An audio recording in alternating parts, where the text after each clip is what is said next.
A'udhu billahi minash shaitanir rajim. Bismillahir rahmanir rahim. Rabbi shrah li sadri wa yassir li amri wahlul 'uqdatam min lisani yafqahu qawli. Worthy Chancellor, respected Vice Chancellor and Deputy Vice Chancellor, Honorable Deans and Directors, esteemed Chief Guest, Rifa's galaxy of intellectuals, our faculty and students, Assalamu alaikum.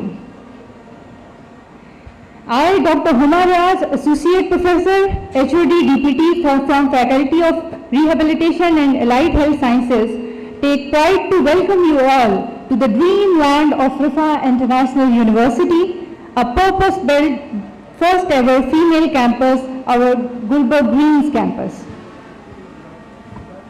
We educate women because it is smart. We educate women because it changes the world. Empowering women through education is a pivotal part of our deep-rooted Islamic history.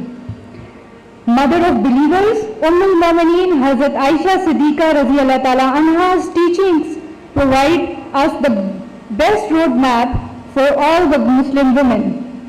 One of her special pupils, Urwa bint Zubair, narrated about her that I have not seen anyone having more knowledge about Quran, the duties, the lawful and the forbidden, poetry and literature, the history of Arabs and their genealogy than Aisha radhiyallahu ta'ala anha.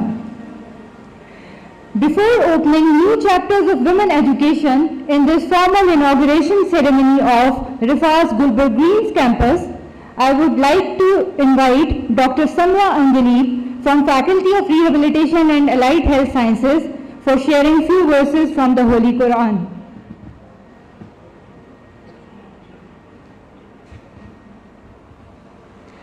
أعوذ بالله من الشيطان الرجيم. بسم الله الرحمن الرحيم. إن المسلمين والمسلمات والمؤمنين والمؤمنات والقانتين والقانتات والصادقين والصادقات والصابرين والصابرات والخاشعين والخاشعات والمتصدقين والمتصدقات والصائمين والصائمين والصائمات والحافظين فروجهم والحافظات والذاكرين الله كثيرا والذاكرات أعد الله لهم مغفرة وأجرا عظيما. Surely the Muslim men and the Muslim women, the believing man and the believing woman, the devout man and the devout woman, the truthful man and the truthful woman, the patient man and the patient woman, the humble man and the humble woman, the charitable man and the charitable woman, the fasting man and the fasting woman, the men who guard their chastity and the women who guard their chastity, and the men who remember Allah much and the women who remember Allah much. For all of them, Allah has prepared forgiveness and a great reward. Allahumma ja'alna minhum, may Allah make all of us among them. Ameen.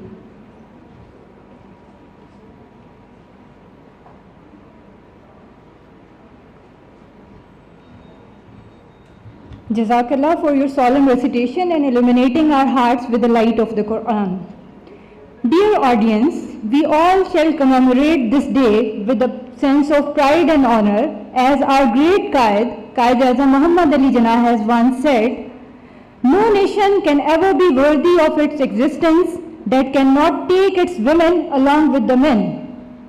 No struggle can ever succeed without women participating side by side with the men.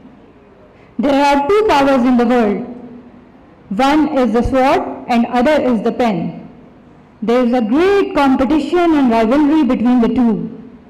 There is a third power, stronger than both, that of the women. With these motivational words, I would like to invite students from the SLP department, an important beacon of rehabilitation sciences, to present the national anthem in a unique most manner that shall surely revive your spirits. I would like to request the audience to stand in respect of national anthem.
May Allah grant our country peace, unity and prosperity. Ameen. Rifa has had the honor of being pivotal in promoting excellence for women. This campus is a fortress for women to learn, excel and flourish without being overshadowed. Women empowerment at Rifa is the perfect culmination of modernism and yet upholds Islamic values and religious etiquettes. Ladies and gentlemen, I would like to invite upon stage Honorable Deputy Vice Chancellor Professor Dr. Yavar Hayat for a formal welcome note to the audience.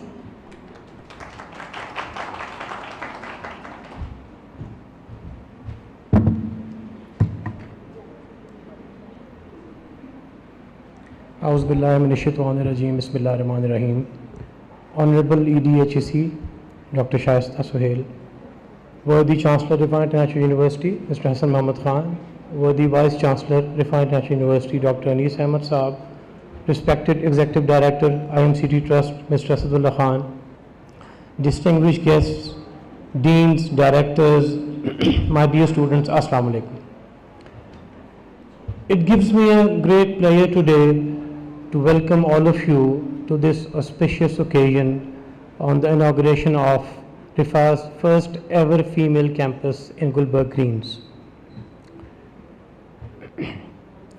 It's a day of celebration, it's a day of achievement, but more importantly to me, it's a day of gratitude. It's a day to offer shukr to Allah subhanahu wa ta'ala for all His blessings, His immense blessings to Rifa. MashaAllah, Rifa International University has grown extensively over the years, the seeds of which were planted 26 years ago by our founding Chancellor, General Retired Zulfikar Ali Khan, and now MashaAllah it has grown into a big tree with multiple branches. And we are very proud of that, alhamdulillah. I'll share with you quickly a brief presentation about Rifa International University. But before I do that, I would like to take advantage of this opportunity and I would like to congratulate our worthy Vice Chancellor, Dr. Anis Ahmed Saab, for receiving Sidara Imtiaz a few days back.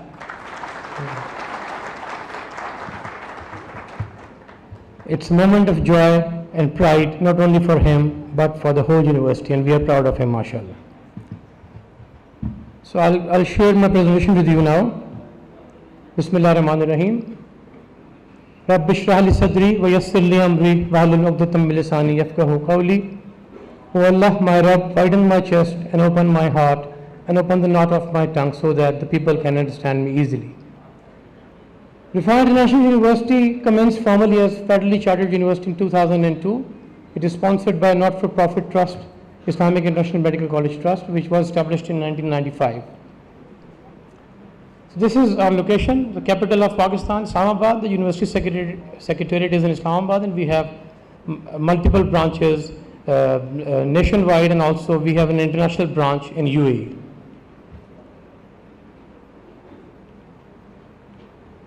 So as I said earlier, IMCT Trust was established in 1995 as a not-for-profit, non-political organization operating in education and health sectors, and it is the sponsoring body of Rifa International University.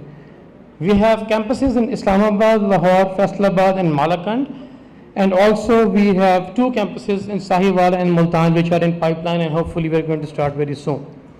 And as discussed earlier, we have an international campus in UAE as well. Our mission statement, we all know that establishment of state-of-the-art education institutions with a focus on inculcating Islamic ethical values. These are this is our vision basically: to excel in development of holistic value-based education, research and training programs, develop and implement educational strategies, academic programs to enhance the quality of education and training in various disciplines in higher education, to play a leadership role at national and both international levels in systemic reforms, Islah, Tazkiyah, Sabr, Istiqama and Ijtihad. And last but not the least, to establish model institutions, particularly in holistic healthcare, in order to improve quality of life of the needy in society. And these are our core values: al-akhirah, itqan, mushawarat, ijtimaiyat, rahma and muhasaba. This is our quality policy, and we are committed to make Rifa a center of excellence for quality education in all our faculties through enabling environments, adaptive academic mechanisms and competent faculty with emphasis on inculcating Islamic ethical values and continuous improvement. And this is our governance structure. The President of Pakistan is our patron, and then you can see we have a BOG, Chancellor, Vice Chancellor, DVCs and Deans, Directors and Registrar. These are few of our strategic priorities, namely teaching and learning, research, healthcare, financial sustainability, managerial excellence, community impact and internationalization.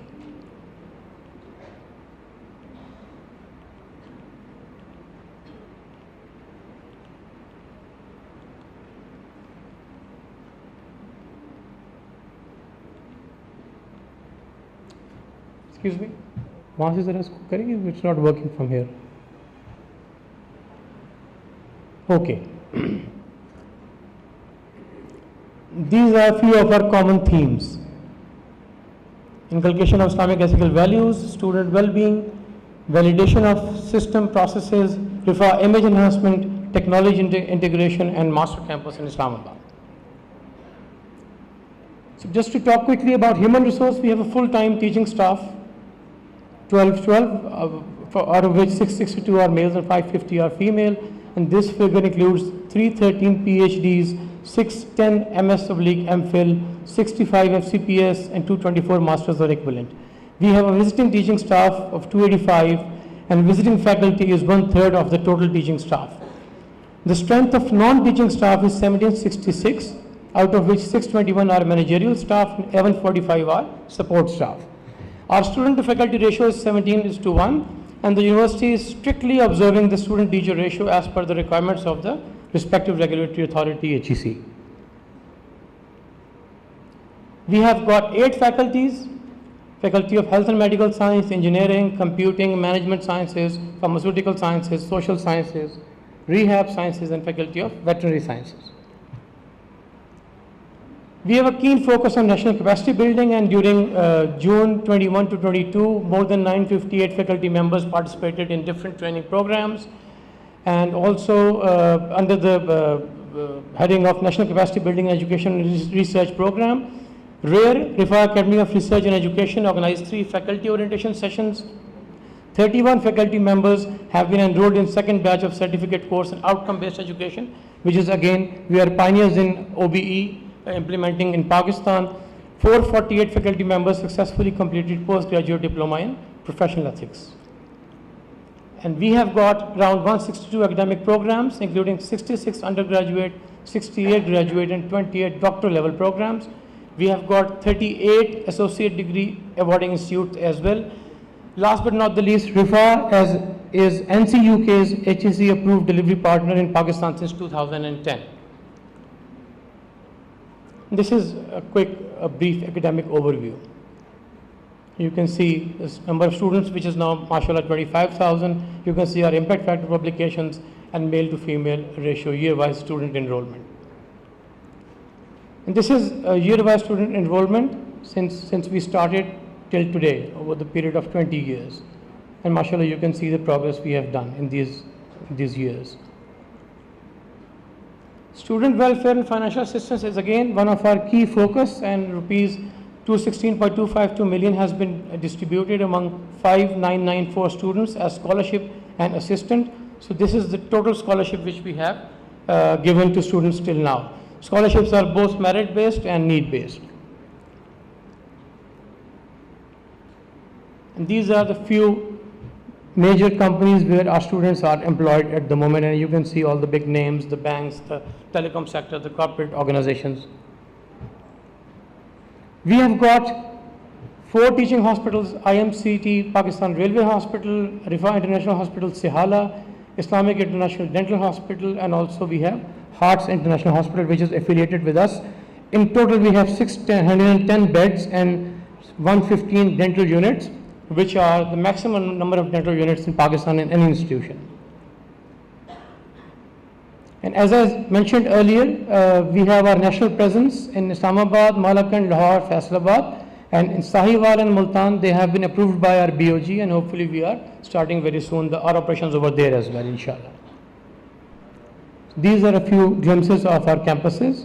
In Rawalpindi and Islamabad, this is the Gulbarg Greens campus where we are right now, on the left side corner.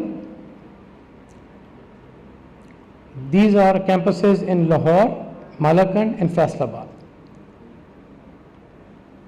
And this is one of its own kind, state-of-the-art dental college and hospital in UAE. It's in Ras Al Khaimah, which is around 1 hour drive from Dubai.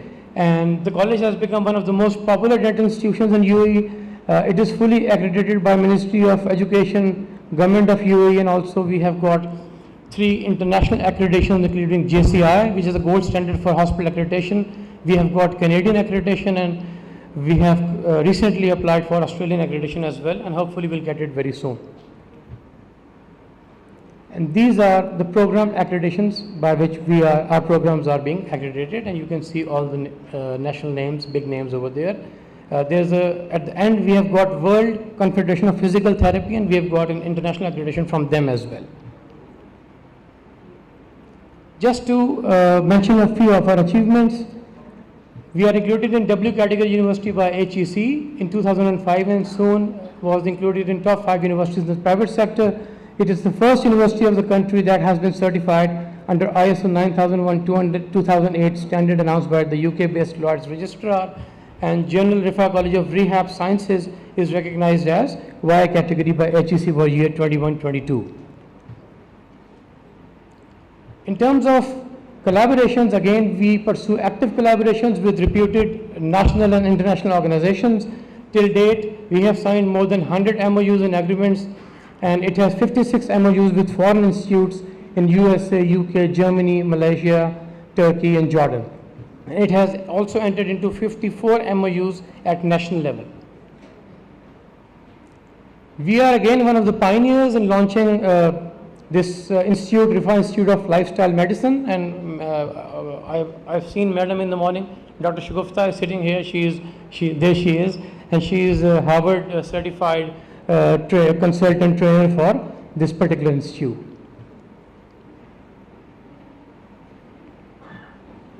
IMCT is collaborated with Capital Development Authority Islamabad, and they renovated the roundabout in Sector H8, and They have named it as Rifa Knowledge Park, H8 Islamabad.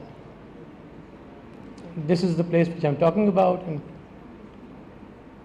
this is the view at night.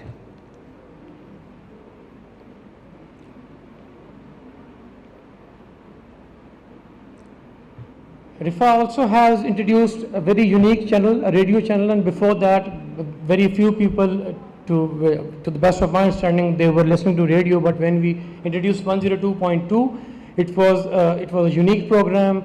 The listeners were around 27,000, and average session length was 21.6 minutes. And just to mention one thing, one of our directors, he mentioned that once he visited someone, and when he mentioned that he's working in Rifa universities, so they immediately said that you are talking about Rifa 102.2. So that shows our, you can see, focus and our key achievements. Rifa Social Welfare Department under the leadership of Dr. Azhar Halim is doing a great job as well. And we have total expenditure of 18.2 million. We have done 43 free medical camps in which 1,800 patients were treated. And these are a few glimpses of our medical camps. We also collaborated with the traffic police, and we conducted sessions of traffic rule awareness in collaboration with City Traffic Police Rawalpindi, and we organized different seminars and lectures with them as well for the awareness of students and for the awareness of masses. And these are a few glimpses of that. We also conducted basic life support courses and fire safety training courses, and again Rifa Social Welfare Department took the lead. They collaborated with Rescue 1122 and conducted these trainings in our different campuses. And these are the few glimpses of those trainings. We stood by the government's tree plantation campaign, and also we organized a tree plantation campaign in collaboration with Rifa University, PRH and RIH, and more than 2,000 saplings were planted with Rifa staff and students. And these are the glimpses of those campaigns. So, coming towards the end, I would like to mention our upcoming project, which we are about to launch hopefully next month, inshallah, which is Rifa School of Hotel Management and Culinary Arts. We have signed an MOU with a Turkish company, a Turkish group, and we intend to establish a state-of-the-art hotel management culinary arts school, which will be providing skill-based trainings and we also aim to establish parallel schools in Pakistan and UAE. Jazakallah khair, thank you very much. And before I wind up, I would just like to take 2 more minutes to share a very important point with you. I visited a few friends last week, and I think I should share with you that conversation as well today. I was invited at a dinner, and there were friends from different universities working in Pakistan, working abroad, and they asked me that Rifa is doing such a great job, so what are your new projects and what are you doing? So I mentioned this project to them. So they suddenly asked that, tell us the success recipe of Rifa. Over the years you have done so well. What is the success recipe? So I shared with them the recipe, and I'll share the recipe with you today as well. So since my affiliation with Rifa goes back to 2 decades, so I'll share with you the crux. To me, the success recipe is the dream that was envisioned by our founding Chancellor, late General Zulfikar Ali Khan. It was his passion, it was his commitment, dedication to his people, to his profession, to his country. To me, the success recipe is the transformation of that dream into reality through the able and dynamic leadership of our Chancellor, Mr. Hassan Muhammad Khan, and his belief and trust in his people. To me, success recipe is the wisdom of our Vice Chancellor, Dr. Anis Ahmed, in his words and in his actions, which has enabled us to tackle all the challenges which we have been facing in the past until date. To me, success recipe is the untiring efforts of our Executive Director, Mr. Asadullah Khan, who believes in excellence, who believes in best of the best, whatever we do, which he is, mashallah, being practically demonstrating over the years. To me, success recipe is the dedication of our team, our faculty, our staff, our students, and above all, to me, success recipe is a collective, collaborative teamwork which we have been showing over the years, alhamdulillah. I thank you all. I'm honored to be part of this prestigious team of RIFA, and I end my speech with these poetic verses. राहे तलब में जज्बा कामिल हो जिनके साथ, राहे तलब में जज्बा कामिल हो जिनके साथ, खुद उनको ढूंढ लेती है मंजिल कभी कभी. शुक्रिया. Thank you.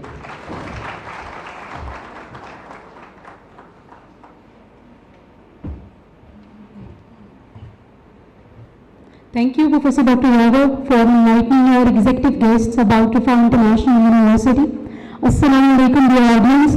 I am Dr. Amina Sadia from Department of Applied Psychology.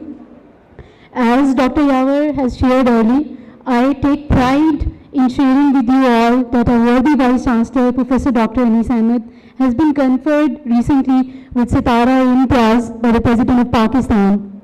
He was the former chairman of National Rahmatul Alamin Authority of Pakistan. Among his accolades, he is the founding Vice Chancellor of RIFA International University. He is a social scientist of international repute and a scholarly figure who is contributing in both national and international journals. I would also like to mention one of his eminent contributions in inculcating life and living courses in all academic programs at RIFA International University. His initiative of Diploma in Islamic Psychology is another notable and distinctive feature that he has introduced in Pakistan. I, being part of RIFA family, feel immense pride in working under his visionary leadership. I am profusely elated to take this opportunity to welcome our worthy Vice Chancellor, Professor Dr. Anis Ahmed, on stage to share a few words with our guest, Professor Dr. Anis Ahmed, ladies and gentlemen.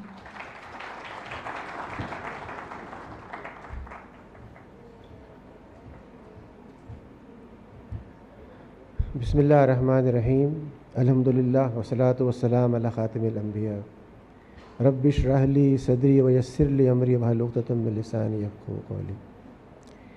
Honorable Chief Guest, Dr. Shaista Sohail Sahiba, Honorable Chancellor Hassan Muhammad Khan,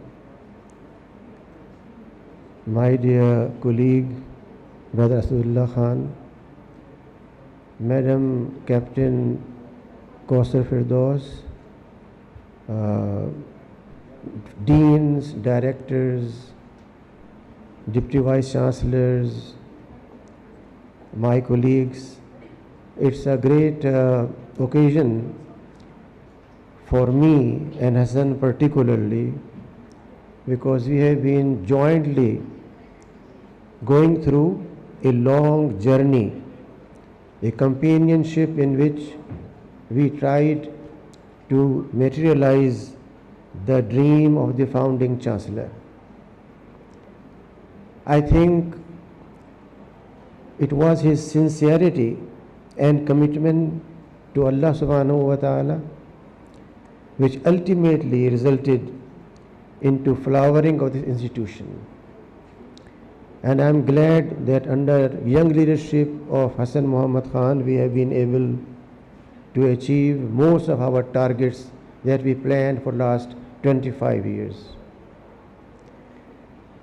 I have always tried to share with my colleagues the vision of the founder. I'll not take too long, but just for a few seconds, I will focus on two aspects.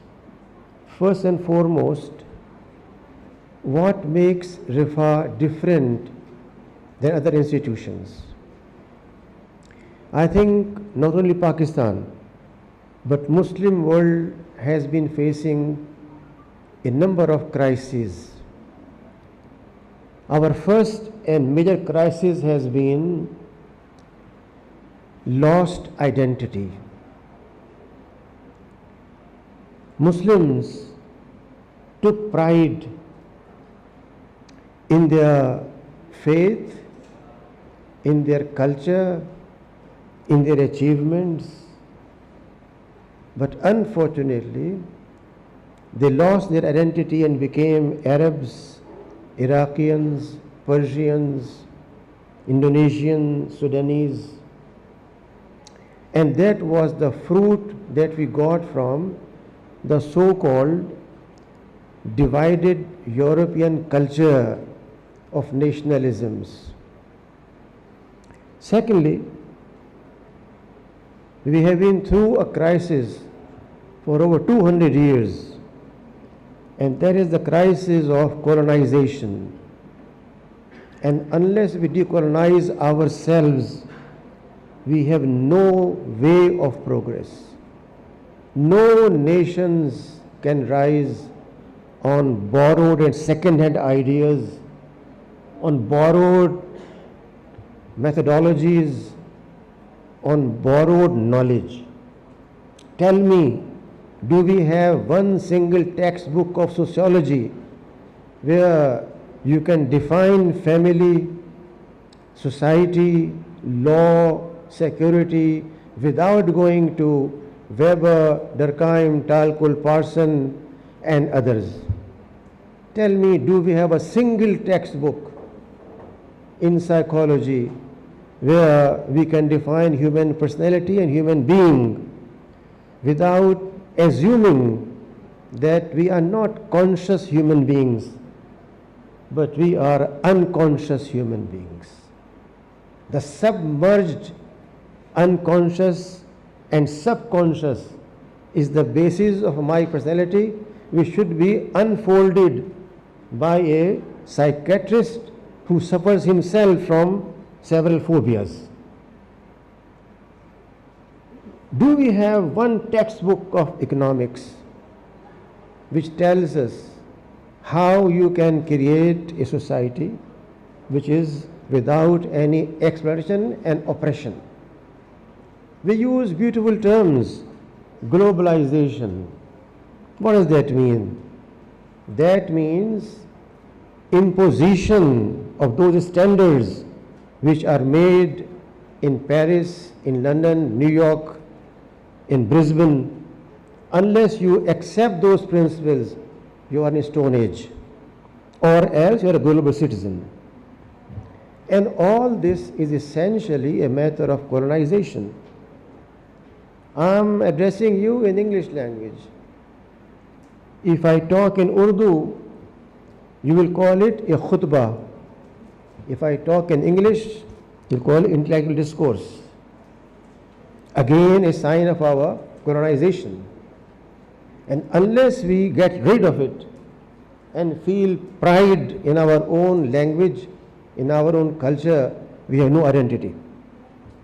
To cut short, we looked into it and we felt that the education system we inherited as a colonized people 200 years ago was designed for producing bureaucrats, army officers, medical doctors, engineers, technocrats, but not people who are concerned about humanity, not people who are concerned about values, not people who are concerned about their excellence in their own areas.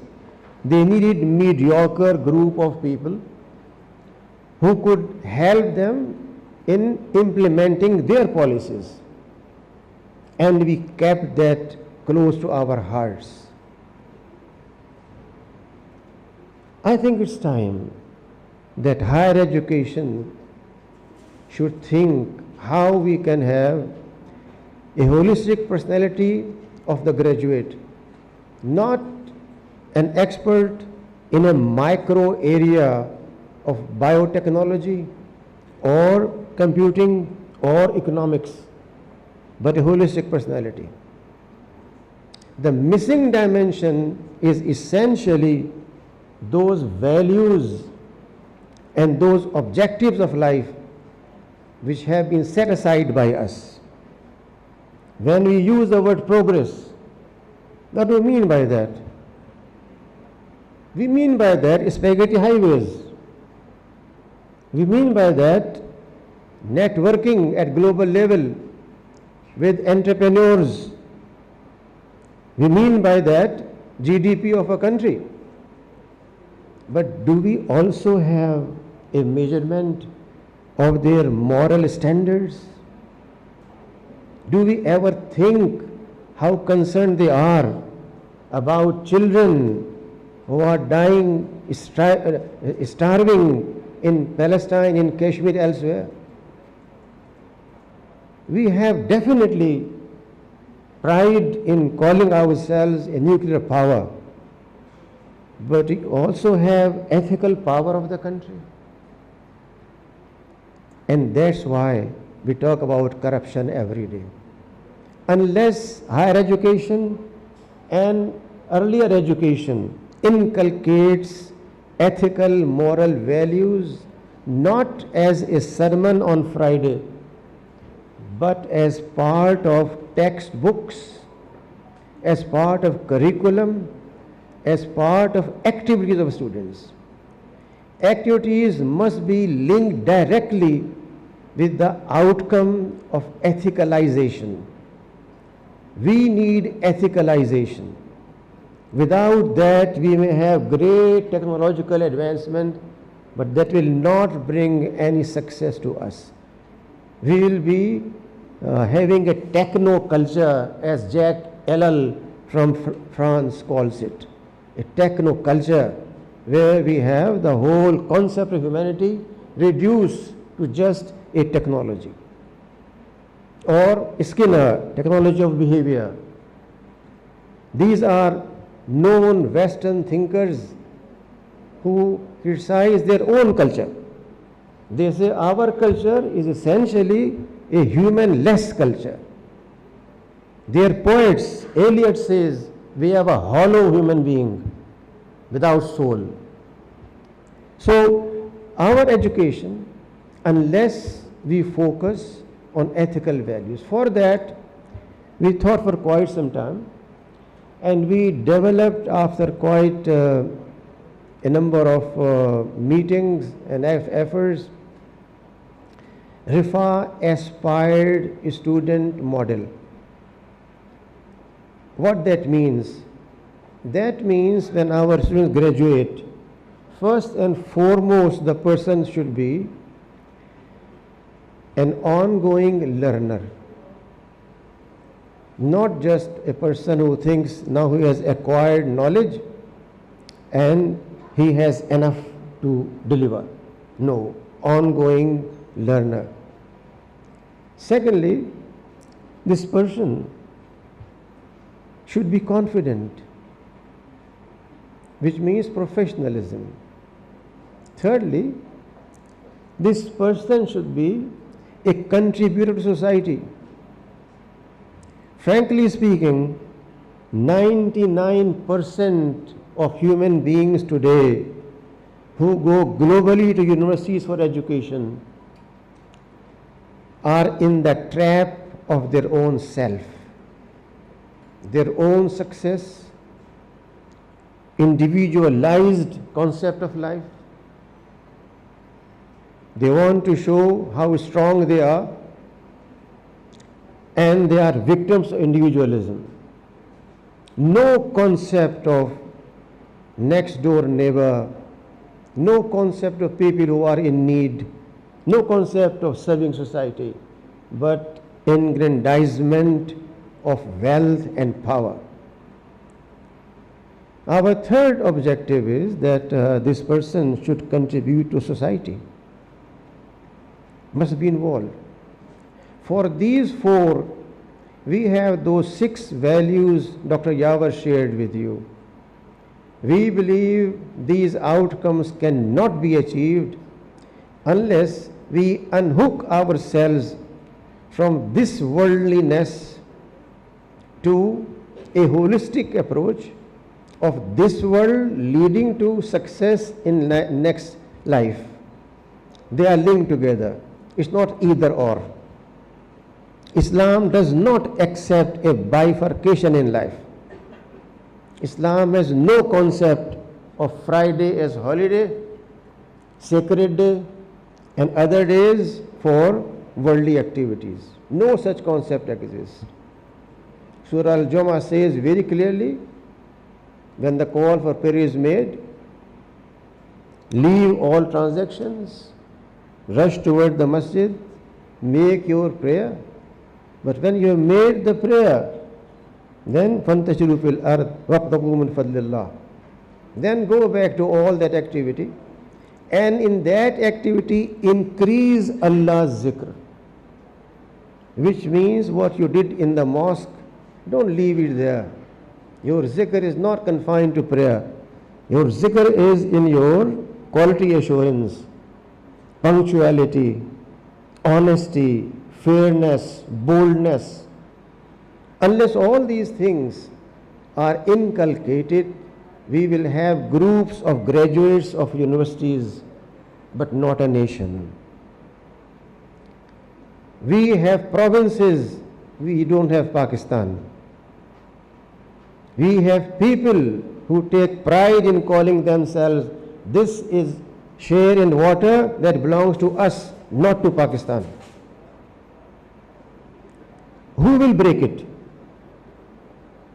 Education alone.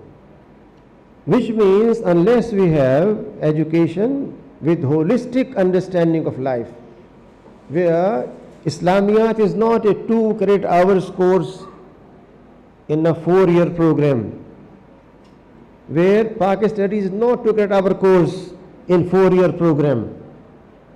That is just a barakah, not proper educational understanding.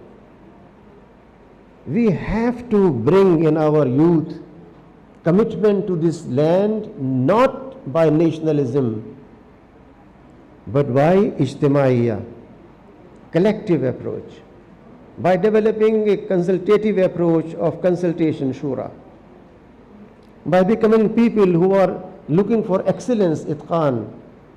Unless these values are part of the teaching methodology, textbooks, curriculum, educational psychology, educational philosophy, we cannot progress. We can replicate in a crude manner whatever the West is doing as proud colonized people, but not as free people.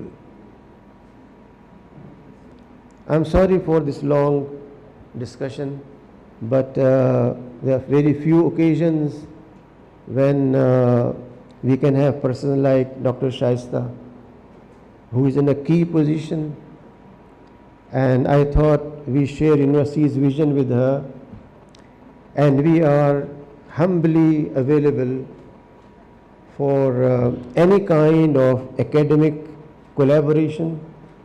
We have introduced a unique course for our own teachers who already have their PhDs, specialists, for further improvement. We call it post-grad diploma in ethics and teaching methodology. And let me share with you with all humbleness, 10 years back when we started it, in the first batch of 24 teachers, one of the students was former Vice Chancellor of UT Texela, who was our Dean of Engineering at that time. In the batch which has graduated in this convocation, we have a 3-star general who is Dean of our medical faculty, and who is sitting here in front rows. And that shows that knowledge has no limits. And that shows when you are a full professor and a dean and a deputy vice chancellor, that does not mean end of knowledge and learning. That means just beginning the journey.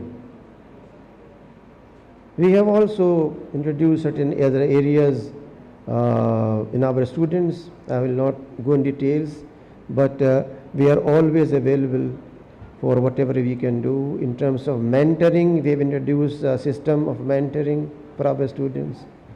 And then lastly, this place where you are sitting, the vision of the founding chancellor was to have separate education for girls so they could develop their talent without any kind of oppressive environment. Even in the West, the concept that unless you rub shoulder with male and female, you will not progress is something mythological. I'll just give you only one name. Hillary Clinton was not a product of co-education, single-gender education. And she could face any people much higher in their physique than her and talk with them and present her country's views. Therefore, these mythologies that unless you have a co-education institution, you will not learn psychology of others, you cannot grow, is outdated. We believe that we should have conducive environment. But we are not just concerned about their learning here. Our idea is that we want to make this place where you are sitting a women development and well-being center. Education is part of that. Education means granting them degrees. But this center will inshallah provide not only cultural but also professional assistance. In our country, you know very well, there is a remarkable and very sad increase in divorce, in violence, use of home violence, and all that requires counseling quite some time. So we'll have a counseling center here. We want to have a center for continuing education where they learn new techniques. We will be having a gymnasium here for them with a state-of-the-art swimming pool, a state-of-the-art hostel. Our concept of women empowerment is not of equality, which is a very primitive concept. Why women cannot excel over men? Why equal? Therefore, it's not a matter of equality, but a matter of proper development and well-being. Islam stands for social justice, not for just equality. So we have, alhamdulillah, plans for all those aspects, and I hope that with the HEC's collaboration and in their guidance, we'll be able to achieve all these objectives. I thank for your presence here. I thank my colleagues and particularly those who are not with us right now. General Masood Anwar, for example, is here. He has been part of our team for a long time, and I'm glad to see him joining us in this celebration. I hope, inshallah, we'll be able to present to the nation an institution where our coming generation becomes custodians of a prosperous family. Prosperous not in the sense of money, but prosperous in terms of their ethicality, morality, holistic personality, and thankfulness to Allah subhanahu wa ta'ala. I thank you all. May Allah bless you. Wa akhiru bil alamin.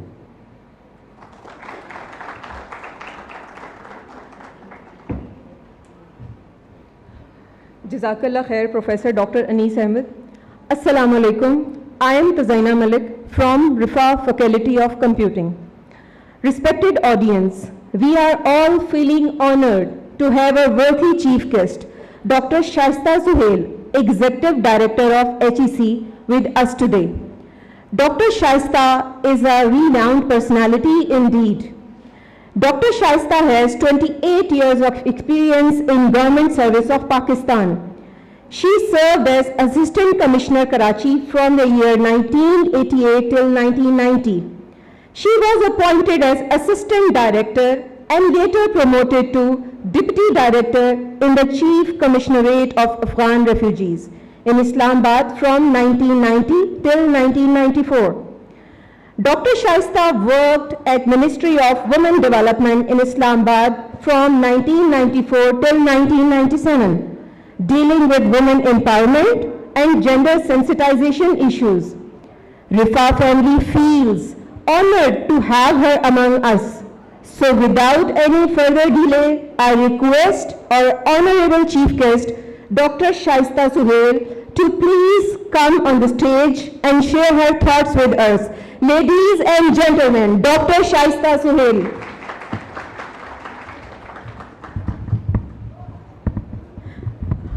Auzubillahi minash shaitanir rajeem. Bismillahir Rahmanir Rahim. Thank you so much for a very generous introduction.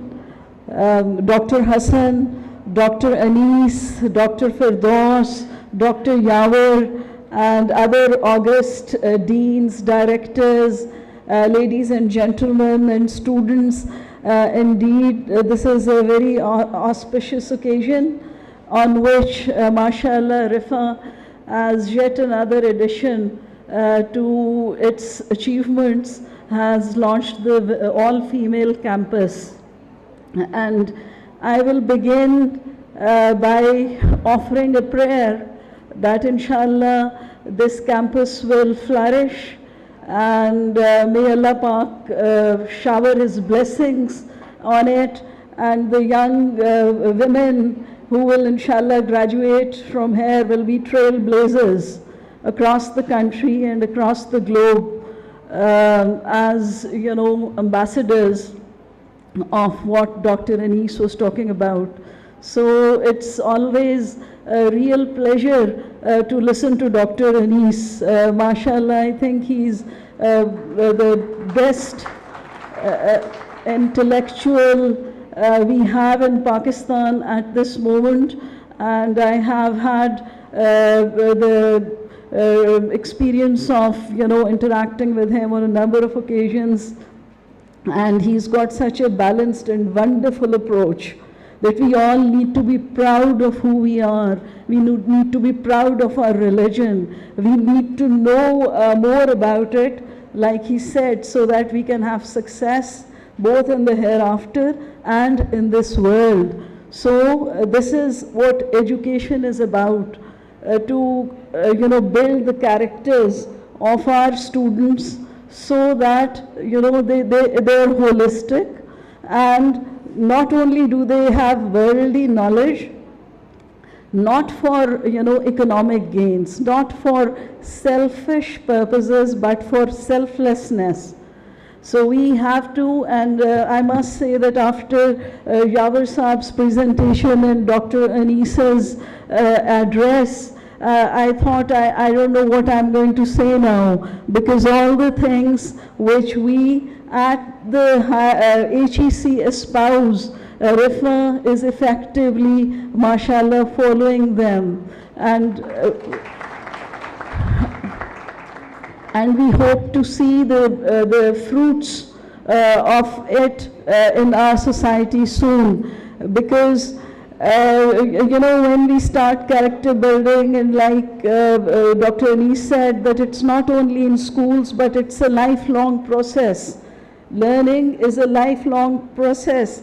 Character building is a lifelong process, because our religion also says that somebody may be very pious, but right before dying, you know, they may be struck by someone who's you know, not that you know, religious, and they may end up leaving their religion, or somebody who's not been religious all their lives, in the end they may change their paths, which shows that Allah Pak, who's made human beings, He knows that we can continuously change and develop. And so it is extremely important that we sit in good company.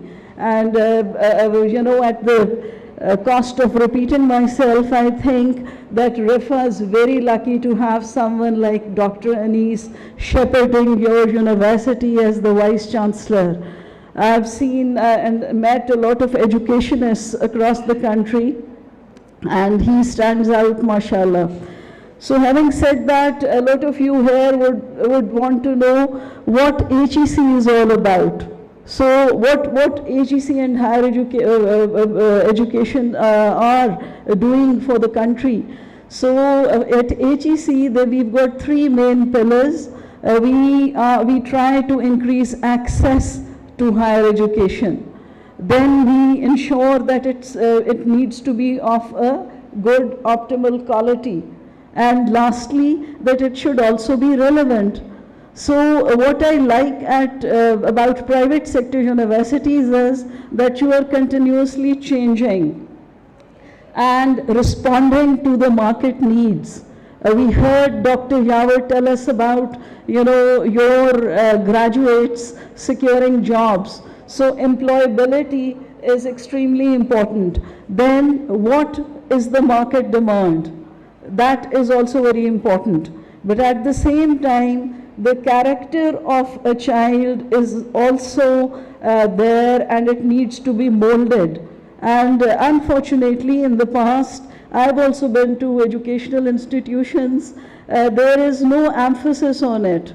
Neither at home nor in the educational institutions, nobody tells you this is right, this is wrong, this is the proper way to behave, please be a good listener.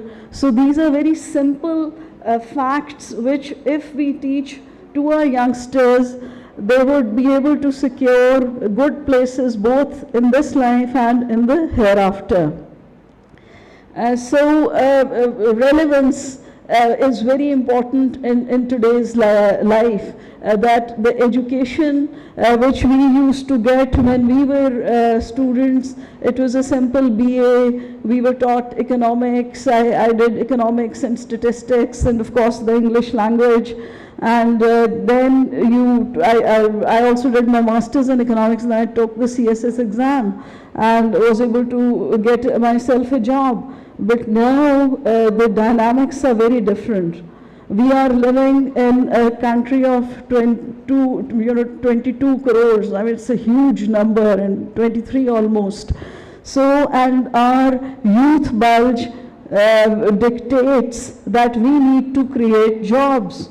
So here, I would like to draw the attention of RIFA also to this fact, and I'm sure you must be having entrepreneurship courses here, so that when the child graduates, whether it's a girl or a boy, they should be able to start supplementing the family's income. So for that purpose, business startups are very important. And it is not at all difficult. Recently, I wrote a couple of letters. I was really perturbed when we saw that our import budget is basically consumed by two oils, the edible oil and fossil fuel oil. And we are even, using it to manufacture the most expensive electricity and consuming it. And, we couldn't have a more difficult system as we have in our country due to bureaucratic decisions, political decisions of the past, which were not well thought through. But it can be rectified. For instance, whenever I have palm olive oil, I get acidity. So we need to, the youngsters could start from who are living in Chakwal or Pindi, Ghape or wherever, where we've got these different, we can have oils, linseed oil, we've got Tara Mira oil, and all of them have exceptional properties. They are superfoods. So we should start marketing these in, quarter tin packs. Instead of we bring home 5 kgs of palm olive, I shudder to think of it, and it all goes down inside our systems. So the students should be enterprising, should have ideas, the girls especially should think about it. If we have substitutes which people can buy off the shelf, then we will be able to wean them away from palm olive. So similarly, those of you, I'm sure there was recently a clip going around that, the idea of electric cars is not that good. and a lot of electricity is required to charge those batteries. But I'm sure that we could have innovative solutions for rickshaws and motorcycles at least, so that we can empathize with the lower strata of our society, and the universities come up with some innovative solutions in which they could charge their batteries and are less dependent on petrol and fossil fuel, which seem to be, constantly increasing in cost. So the last thing I'd like to say is that in Pakistan there are a lot of Kachi Abadis. There are a lot of our fellow human beings, our brothers and sisters, who are living in conditions which I'm sure university students can help them overcome.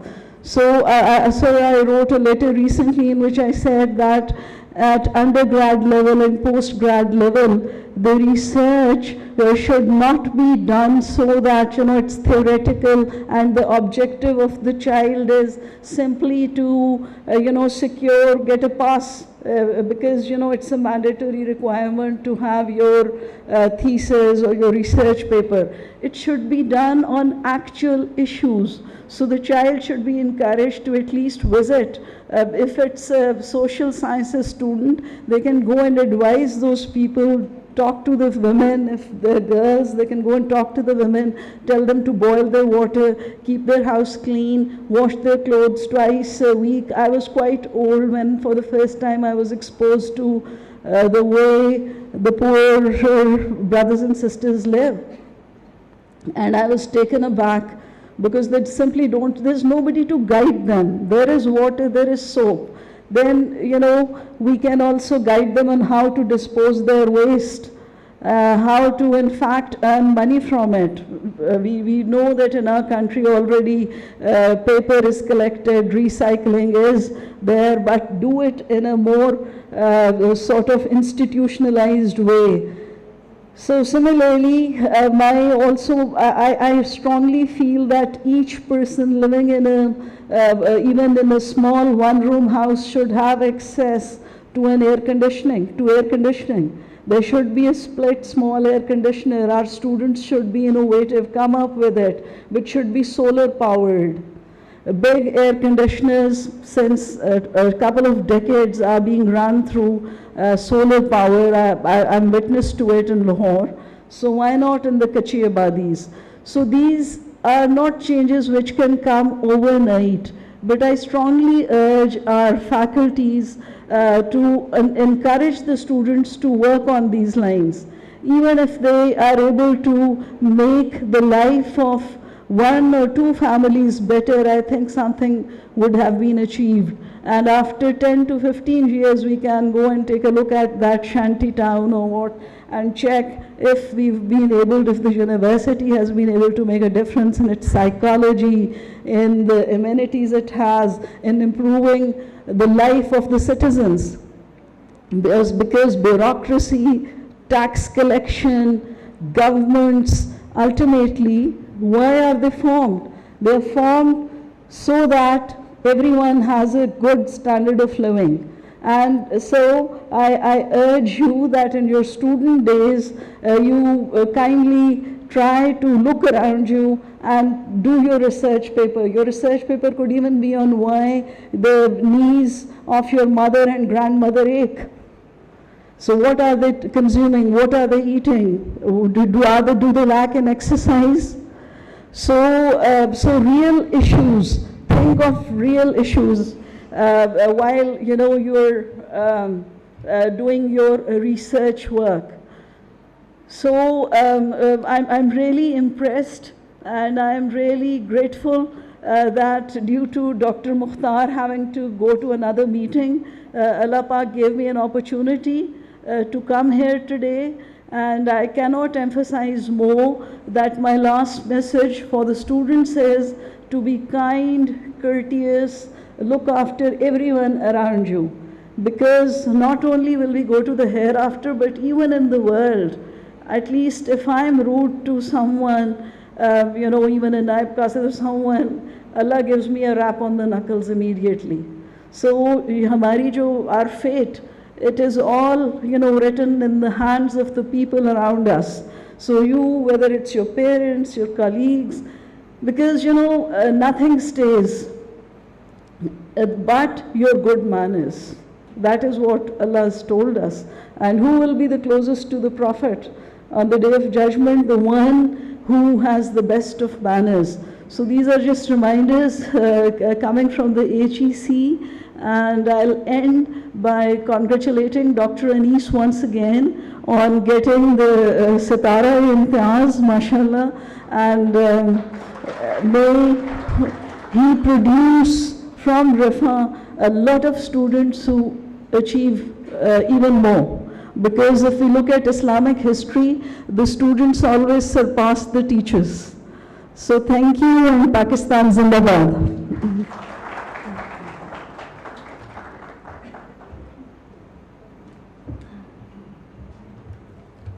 Assalamu alaikum everyone. Respected audience, I, Farah Ansari, lecturer from the Department of English, Linguistics and Literature, shower my heartfelt gratitude to our Honorable Chief Guest, Dr.Shaista Sohail, for gracing this event with her presence and enlightening us with a wonderful thought. Thank you very much, ma'am. Respected dignitaries, it is certainly a distinctive honor and pleasure to be a part of Rifa's family. And I feel so honored to share with you all that from Tarbiyah to education, from architecture to academic spaces, Rifa International University is meticulously taking care of all intellectual standards, cultural rootedness, excellence, leadership qualities, and most importantly, Islamic values of its aspirants in order to produce dynamic human beings and future leaders. Ladies and gentlemen, this Gulbarg Green campus, that is purpose-built campus exclusively for female, is the transcendent and exemplary initiative of Rifa International University for the higher education of women. And the mind behind this vision is our worthy Chancellor, Mr. Muhammad Hassan Khan, who is successfully carrying on the legacy of late General retired Muhammad Zulfikar Ali Khan. And we all can see that how Rifa is growing marvelously from a few campuses to the whole galaxy of Rifa International University, from cities to national level and finally at international level too. Now, without any further ado, it is certainly a distinctive honor to invite on stage our worthy Chancellor, Mr. Muhammad Hassan Khan, for the vote of thanks. So please.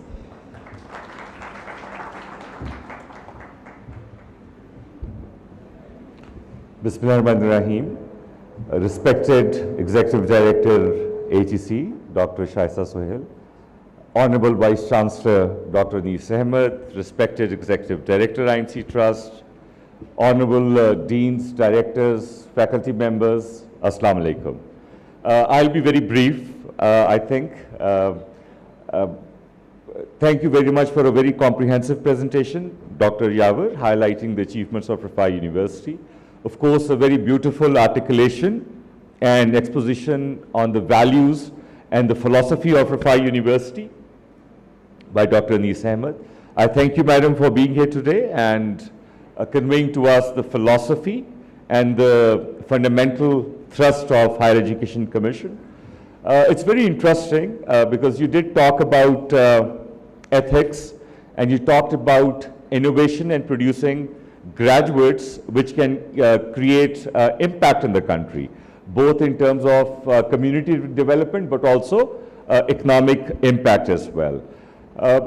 I'm very glad to share this with you, that I think in the very DNA, in the very genesis of Rifa International University, we have innovation embedded, and this was a value which was, I think, was a great legacy of our late founding Chancellor.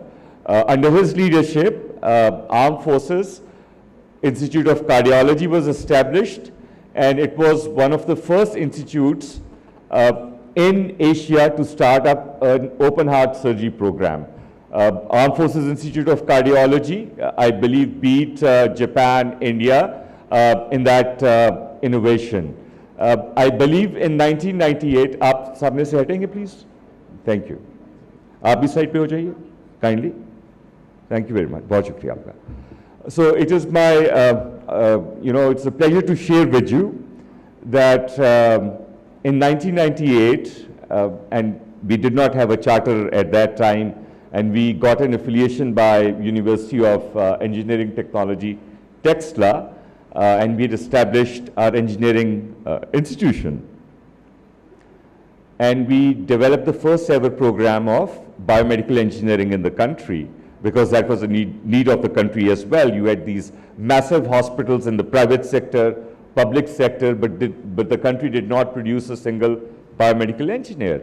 So when we took that program, and I myself went to Pakistan Engineering Council, and they said that we do not have any framework for accreditation of biomedical engineering, and you have to wait. And it took us a number of years to get that accreditation done.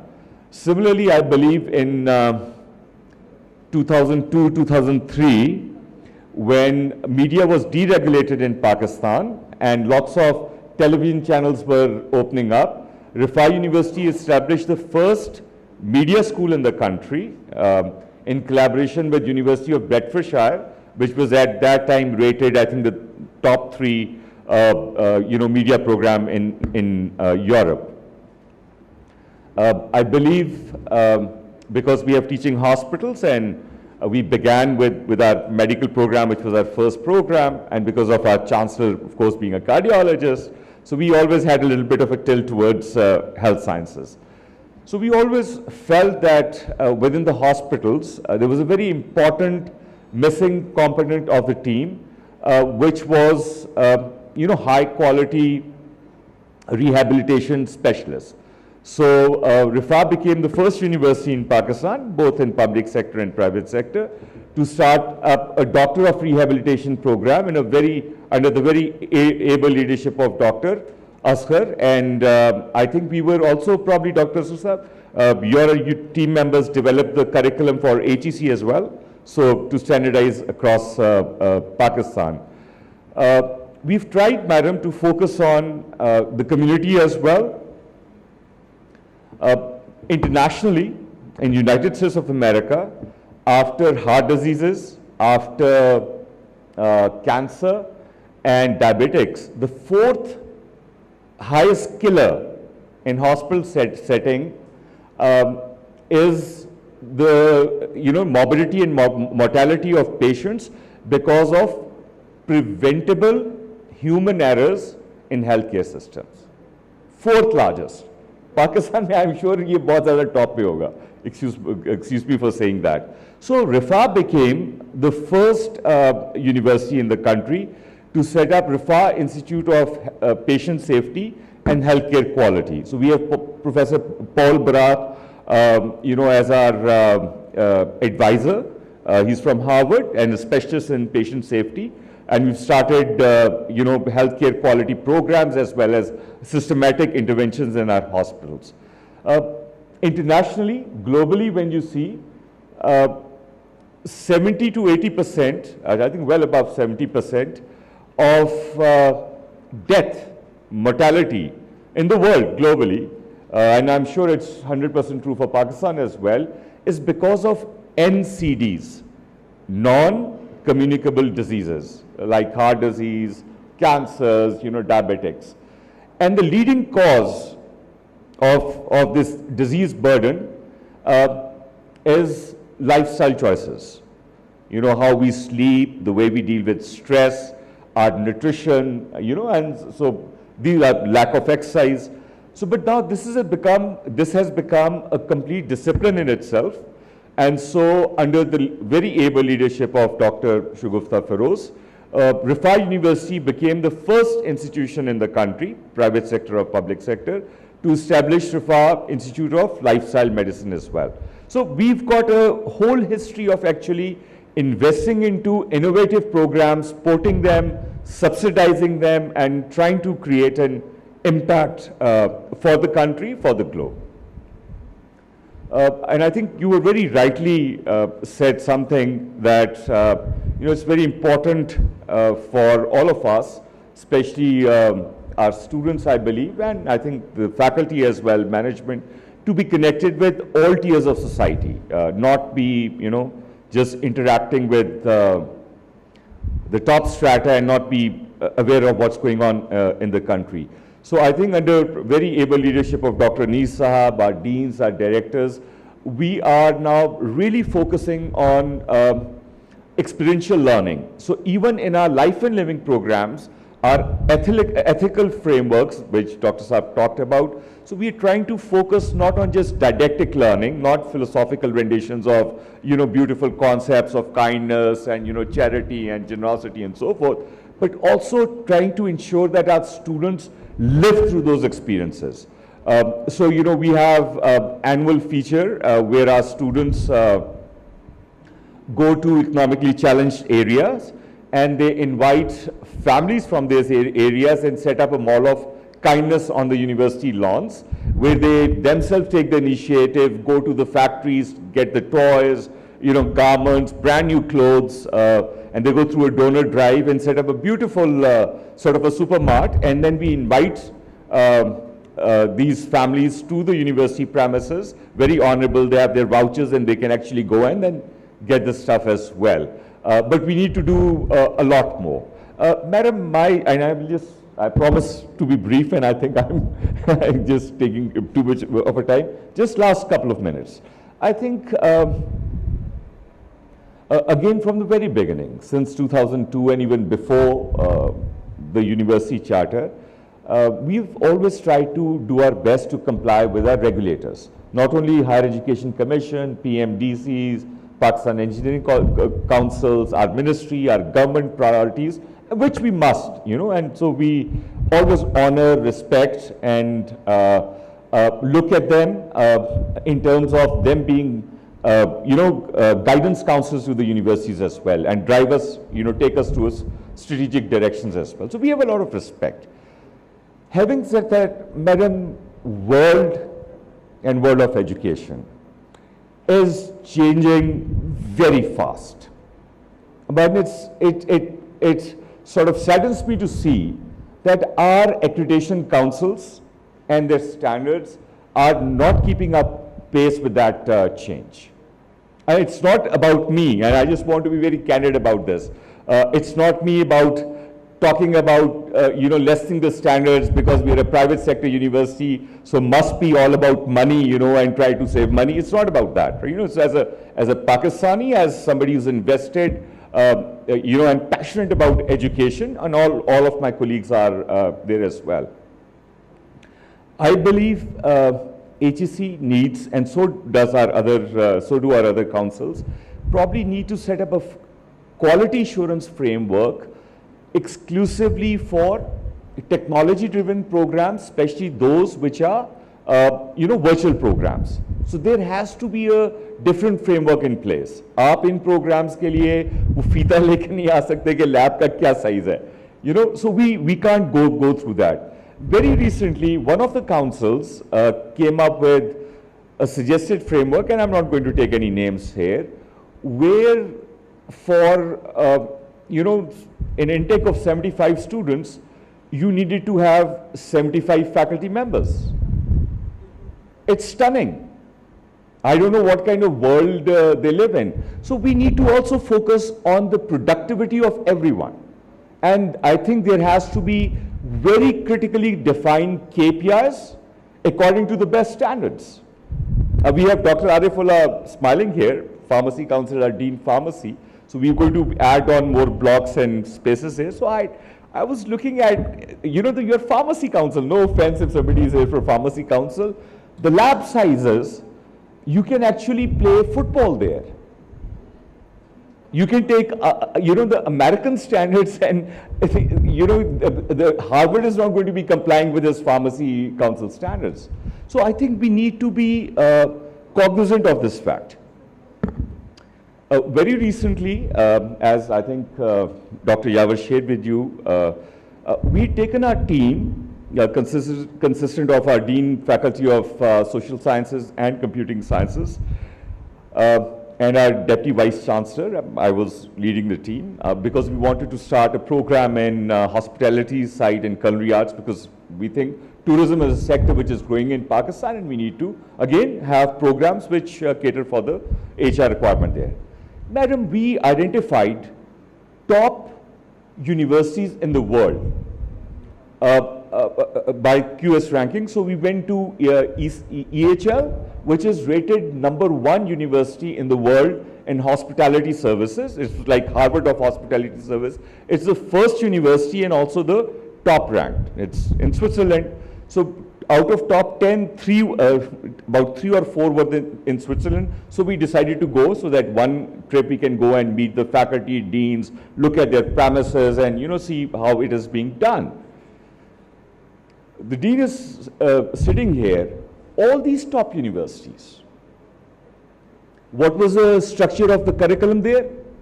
The structure was, one semester you are in the classrooms, second semester you are in the market, third semester you are in the classroom, fourth semester you are in the hotels, you are working. We here are so fond of making curriculum and syllabus, and I'm educated from US, and I've been, certainly, I won't say I'm an educational expert, certainly not in front of my dear deans and professors and leading academic lives here, but थोड़ी सी ABC समझ में आ गई है कि दुनिया में academics में कैसे होता है. So I think again we have to have a regulatory framework which pushes our university towards taking our students through a very experiential learning. So if you've got a pharmacy program, आपकी pharmacy council क्या ये कहती है कि आपको 2 semester बच्चों को pharmaceutical industry में पढ़ना चाहिए? Engineering council क्या आपको कहती है? Dean Engineering जमील साहब, I think आप उनकी executive council की भी member रहे हैं. Where are you? Right, sir? Engineering council कहती है कि आपके engineering students को, I did a dual majors with 1 year, with bachelor's in economics and a BS in industrial engineering. 1 year, part of the degree was, Jameel Saab was working in the industry. So I think these, and if we want to talk about academia and industrial linkages, till the time we ensure our regulator pushes us to develop a curriculum and our assessment standards change, this relationship is not happening. 25 साल से मैं सुन रहा हूँ HEC कोशिश कर रही है, बड़े पैशन से कोशिश कर रहे हैं. क्या हुआ है मुझे बताइए? What impact has, मुझे बताइए. ऑरिक्स क्रिएट किए हुए हैं, हमारे पास भी बड़ा अच्छा ऑरिक का एक डिपार्टमेंट है, हर यूनिवर्सिटी में आपने बनवा दिया. Show me the impact madam, where is the impact? कितनी आपकी कमर्शियल बेस पेटेंट्स आ गए, कितने आपने स्टार्टअप्स क्रिएट कर लिए, and our students are brilliant. I now look at doctor साहब that in Pakistan, last since 2018 में our exports on IT services were $500 million. By the end of 22, June, the year ending 21-22, mashallah, we've touched $3 billion. That's almost 10% of your total exports. वरना वही textile भी फसल अच्छी हो रही है, $4 आपने बना लिए, फसल खराब होगी कॉटन की, वो फिर मुसीबत में आए हुए हैं. So, and this has been done by these university graduates and these kids on their own. And I'm ashamed to admit, no help from the universities and no help from your regulators either. So I think we need to create a partnership. Rifa would love to sit down with you, with other stakeholders, and really have a deep dive.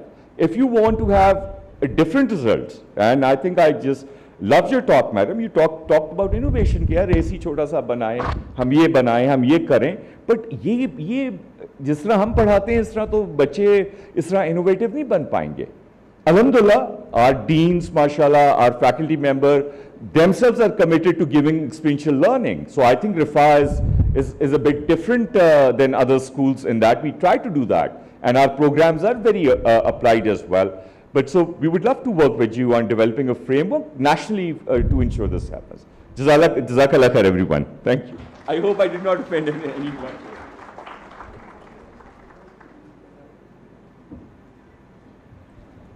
Now I would like to invite Worthy Chancellor again and Worthy VC Sahab to present the souvenir and shield to our Honorable Chief Guest.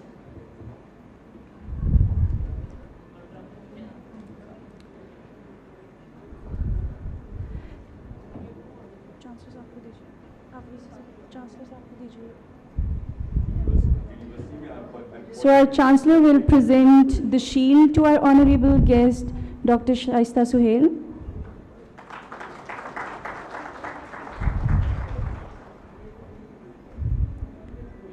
And our worthy VC Sahab will present souvenir to Dr. Shaista Sohail.